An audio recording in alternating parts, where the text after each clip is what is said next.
Muito bom dia, igreja. Igreja abençoada, igreja cheia de Deus, da sua presença. Irmãos queridos e amados, muito bom dia. Eu estou aqui de novo para falar com vocês sobre o tema das células desta semana. E o tema das células desta semana desperta sonhos na gente, né? Desperta anseios profundos em nós, né? Quem não gostaria de ver a Deus? Ver a Deus, contemplar Deus em toda a sua beleza, em toda a sua glória, vê-lo exatamente como Ele é. Não ter uma visão possível dele, né? Porque a gente tem visões de Deus, né? Muito em função da nossa realidade humana, da nossa limitação, da nossa impossibilidade como humanos e pecadores de contemplarmos toda a sua glória. Quando Moisés pediu ao Senhor, me deixa ver a sua glória, Deus falou com ele, olha, eu vou fazer passar diante de você toda a minha bondade. Mas Deus tampou os olhos de Moisés. Deus o colocou na fenda da rocha, porque ele na fenda da rocha vai ficar espremido ali, preso ali, não cai nem para a direita nem para a esquerda, vai ficar firme e conseguir ficar parado. Deus tampou seus olhos e passou diante dele, e aí Moisés viu Deus enquanto ele ia, viu as suas costas, né? Enquanto ele caminhava. Então, seja como for, a visão que Moisés teve de Deus foi muito gloriosa, muito poderosa, mas houve impedimento. Deus tampou os seus olhos por um momento, para que alguma coisa não fosse vista. Por quê? Porque não poderia ser vista. Quem verá a minha glória permanecerá vivo, né? É o que Deus diz para a gente. Então, como ver a glória do Senhor? Como contemplar toda a sua beleza? Quem não gostaria disso? Quem não gostaria de estar nesse lugar onde a gente pode ver Deus exatamente como Ele é? Veja, o apóstolo Paulo diz, na sua primeira carta aos Coríntios, capítulo 13, verso 12, ele diz assim, depois que ele fala sobre o amor, a grandiosidade, a beleza, a profundidade, a abrangência, o aspecto desafiador do que é de fato o amor, ele diz assim pra gente, agora, pois, vemos apenas um reflexo obscuro, como em espelho, mas então veremos face a face. Agora conheço em parte, então conhecerei plenamente, da mesma forma como sou plenamente conhecido. Olha, ser plenamente conhecido por Deus é uma coisa que a gente sabe que é verdade. Deus conhece a gente plenamente, Ele conhece tudo em nós, todo o nosso interior. Não há como vestir máscaras diante de Deus. Deus vê a gente completamente. Mas há uma promessa nas Escrituras. Paulo, quando escreve isso, ele está inspirado por Deus. É palavra de Deus, é Escritura. Quando ele entrega isso para a gente, isso vira uma promessa. Aqui diz que nós conhecemos hoje em parte, mas então, nessa revelação de Deus plena, nós vamos conhecê-lo como por ele somos conhecidos. Nós vamos ver Deus em toda a sua plenitude, sem impedimentos. Isso é glorioso demais, é poderoso demais. Essa oportunidade de estar na glória e contemplar Deus, contemplar a face de Deus.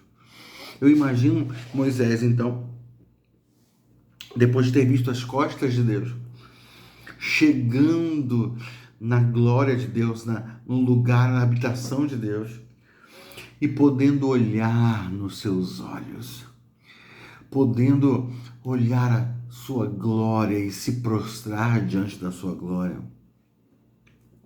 Ninguém sabe com certeza quem são os 24 anciãos que são registrados lá em Apocalipse, capítulo 4, capítulo 5. Ninguém sabe quem são os 24 anciãos que no movimento, que em meio à adoração, eles pegam as suas coroas e lançam aos pés do Senhor, daquele que está sentado sobre um trono glorioso. Ninguém sabe exatamente quem são esses 24 anciãos, mas há quem diga que dentre esses 24 anciãos estão homens como Moisés, homens como Elias, homens marcantes, homens como Abraão, marcantes na história, homens fundamentais na história do povo de Israel. Enfim, a gente não vai ficar especulando, mas a questão é que Moisés chegou na glória e pôde ver, chegou na eternidade e pôde ver a glória de Deus. Aquilo que lhe foi impedido naquele momento, quando Deus tampou seus olhos até que ele passasse e Moisés pudesse vê-lo indo embora. Agora, Moisés entrou na realidade eterna, entrou na realidade espiritual e pôde contemplar a majestade, a formosura, a beleza, pôde se prostrar diante dele, ser constrangido por tanta beleza, por tanta glória, por tanta majestade. E Paulo está falando isso para a gente. Hoje, a gente vê como um reflexo obscuro.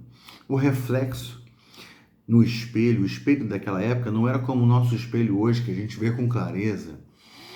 Alguns espelhos são tão bons que eles mostram tanta coisa, né?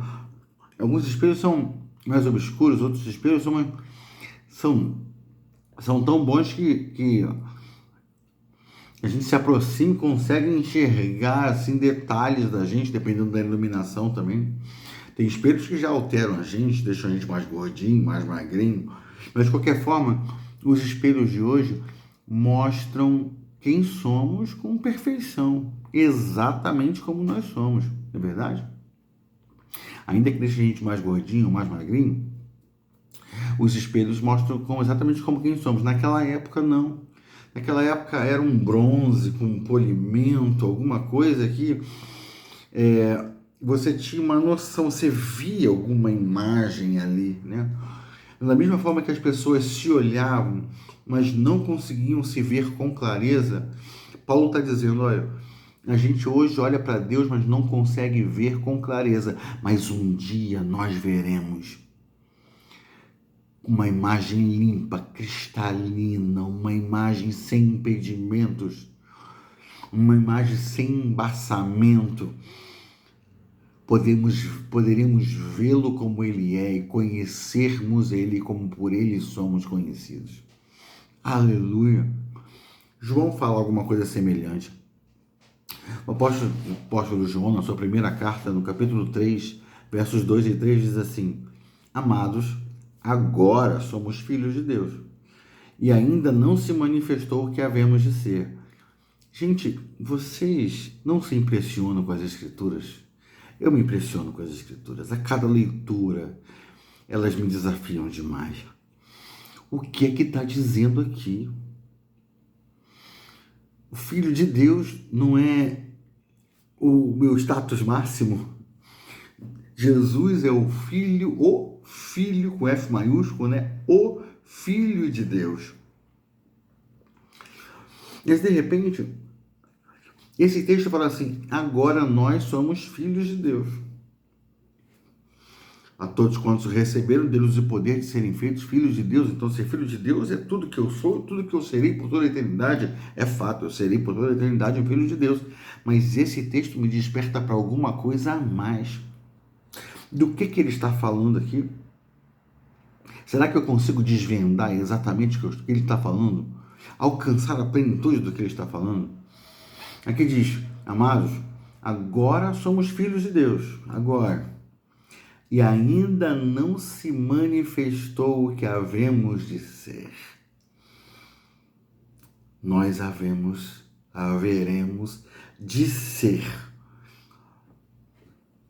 alguma coisa que é muito mais ampla do que a dimensão de filhos de Deus que nós vemos aqui, que nós entendemos aqui, que nós experimentamos aqui. Aí ele fala, mas sabemos que quando ele se manifestar, pasmem com isso, seremos semelhantes a ele. Por que seremos semelhantes a ele? Pois o veremos como ele é. A revelação da glória de Deus, a capacidade, a possibilidade de ver o Senhor, não é uma possibilidade nossa, não é uma capacidade que a gente conquista. Não é alguma coisa que veio da nossa capacidade de evoluirmos. Não, a gente não vale nada, a gente é pecador, a gente é miserável, pobre, cego e nu. Mas Cristo, quando morreu na cruz, ele nos regenerou. Ele nos deu uma nova vida, uma nova natureza que influencia o nosso corpo, que nos leva a uma postura de se guardar o coração, de não pecar, de se purificar, para estar na presença do Senhor. Então, qualquer processo de purificação e santificação na nossa vida é resultado da graça dele, da força dele agindo em nós e através de nós. Então o texto está dizendo aqui que nós hoje somos filhos de Deus, mas ainda não se manifestou o que a gente vai ser. Por quê?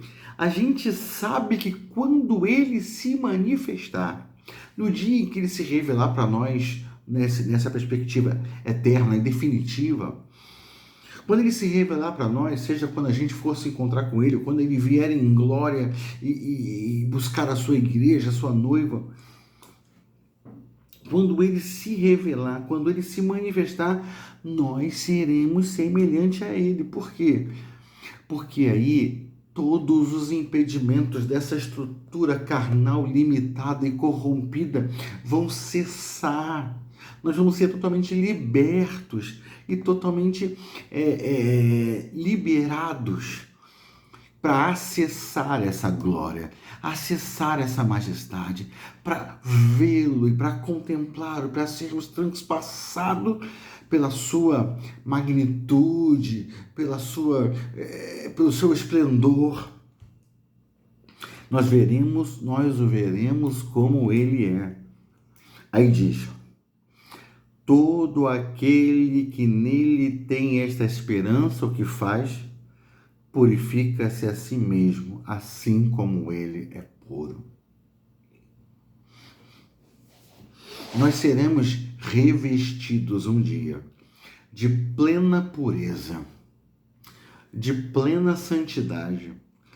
O pecado será extinguido totalmente da nossa vida. O nosso corpo será revestido de incorruptibilidade, diz a palavra de Deus. E revestido de incorruptibilidade, a gente será santo como ele é santo, não por uma capacidade nossa, mas pelo que ele deu para nós. A nossa nova natureza nele, como filhos dele, vai assumir o controle total das nossas vidas, e a nossa carne, o poder da nossa carne, a nossa carne pecaminosa vai ser plenamente extinguida. Seremos plenamente purificados naquele grande dia. Mas e hoje? Hoje, o que a gente faz? Só espera? Não só espera. Quem espera, não só espera. Quem espera no Senhor tem uma esperança tão gloriosa, tão poderosa, que ele não simplesmente espera, ele mergulha. A gente não simplesmente espera, a gente mergulha. A gente não simplesmente espera, a gente é faminto. esfomeado pela glória de Deus, pela beleza dele, pela presença dele. Então, a gente se separa, a gente mergulha nele, a gente busca conhecê-lo. Como Oséias fala, conheçamos e prossigamos ao Senhor, porque como o amanhecer, a sua vinda é certa. Assim como o amanhecer é certo, todos os dias, para todos os dias há um amanhecer. Nenhuma noite é definitiva, assim como amanhã vem, a sua vinda é certa. Então, conheçamos e prossigamos em conhecer ao Senhor, é isso que ele diz para a gente. Todo aquele que tem a esperança desse encontro com ele, todo aquele que tem essa esperança de ver a sua glória, de ver a sua face em plenitude, de conhecê-lo como por ele somos conhecidos, de não ter impedimentos, todo aquele que tem essa esperança de contemplar o Senhor por toda a eternidade, em toda a sua majestade e beleza, todo aquele que tem essa esperança se separa, se purifica, se dedica a ele, mergulha num relacionamento profundo com ele. É o que ele está dizendo aqui. Todo aquele que nele tem essa esperança purifica-se a si mesmo, assim como ele é puro. O que diz então a bem-aventurança, lá no Mateus capítulo 5, verso 8? Felizes os que têm coração puro. Por quê? Porque verão a Deus. Todo aquele que tem a esperança de ver a Deus se purifica. Todo aquele que quer mais de Deus se separa. Todo aquele que tem fome da presença de Deus, fome de encontros profundos com Deus, ele se separa. Ele separa o coração, ele guarda o coração. Por isso que o sábio disse, lá em Provérbios capítulo 4, versículo 23, acima de tudo guarde o seu coração, pois dele depende toda a sua vida. E outra versão diz, em São Revista atualizada, né? Sobre tudo o que se deve guardar, guarda o teu coração, porque dele procedem as fontes de vida, da vida. As fontes da sua vida, aquilo que influencia a sua vida, aquilo que influencia o seu caminhar, aquilo que dá origem aos seus sentimentos, aos seus pensamentos, às suas intenções. É o seu coração, que é a palavra que é usada para simbolizar o nosso homem interior. É de lá de dentro das nossas entranhas que a nossa identidade flui, quem somos. Somos pessoas sedentas por Deus ou apaixonadas por esse mundo, por essa terra e pelas coisas desse mundo. Então, sobre tudo que eu devo guardar na minha vida, sobre qualquer coisa, sobre bens, sobre família, sobre dinheiro, sobre reputação, sobre saúde, sobre tudo que eu devo guardar o meu interior, o meu homem interior. Eu devo permitir que a palavra de Deus sonde o meu coração. Eu devo permitir que a palavra de Deus fale comigo e me revele a vontade dele. Eu devo me separar para buscar o Senhor, buscar conhecê-lo mais, buscar a sua intimidade, para crescer na intimidade do Senhor, para que essa palavra purifique o meu coração. Para que essa palavra me dê cada vez mais sede e fome de estar diante dele em oração, buscando ele. Por quê? Porque assim eu sou bem-aventurado. Eu sou feliz. Sou feliz por quê? Porque a fome de ver a Deus está purificando a minha vida desde as fontes. Desde o centro da minha vida. Tudo vai sendo purificado a partir da minha fome de ver a Deus. Então, bem-aventurados os puros de coração, pois verão a Deus. Felizes os que têm coração puro, pois verão a Deus. Marchem, avancem aqueles que têm coração puro. Por quê? Porque verão a Deus. O prêmio é esse. Nosso prêmio maior não tem a ver com bênçãos materiais, não tem a ver nem mesmo que a gente projeta os nossos desejos terrenos nas coisas do céu, né? A gente pensa no céu como um lugar que, bom, não vou ter problemas, minhas dívidas ficam aqui, minhas enfermidades ficam aqui, problemas de relacionamento ficam aqui. É um ambiente sem briga, sem confusão, sem contenda. Não entra estresse no céu. No céu não tem estresse. No céu não tem depressão. Não vai haver ansiedade no céu. Ó, aqui às vezes o dinheiro está escasso. No céu as ruas são de ouro. Eu vou pisar sobre o ouro. Não vou precisar ir no mercado porque vou comer da árvore da vida. Sabe? Então a gente pensa no céu projetando no céu as nossas necessidades humanas. Então, o céu é um lugar onde eu vou ficar bem, eu vou viver bem, eu vou viver feliz, eu vou viver sem problemas. Meu prêmio é viver sem problemas. Não, meu querido, isso é pouco demais. O nosso prêmio é a possibilidade de ver a Deus sem impedimentos. Ele é o nosso prêmio. O resto é só resto. O resto é lucro. Paulo diz assim: para mim o viver é Cristo, morrer é lucro. Morrer é lucro por quê? Enquanto estava na terra, Paulo, ele falou lá em Atos, não me lembro agora do versículo, ele diz assim, quando ele estava indo para Roma e falaram com ele, olha, você vai sofrer isso, sofrer aquilo outro. Paulo falou assim, qual o problema de sofrer? Em nada tenho a minha vida por preciosa. Oh Deus, aleluia. Em nada tenho a minha vida por preciosa. Aleluia. Paulo é o homem que diz assim, tudo que era vantagem para mim, eu considerei perda por causa da sublimidade do conhecimento de Cristo Jesus. Por ele eu perdi tudo. Mas ele fala isso com gozo e alegria no coração. Oh, que alegria ter perdido tudo por ele. Porque como Jesus falou, quem ganhar a sua vida, perdê-la-á, mas quem perder a sua vida por minha causa vai encontrá-la. Aleluia, aleluia. Meu amigo, meu irmão, minha irmã, o nosso prêmio não tem a ver com a gente, tem a ver com ele.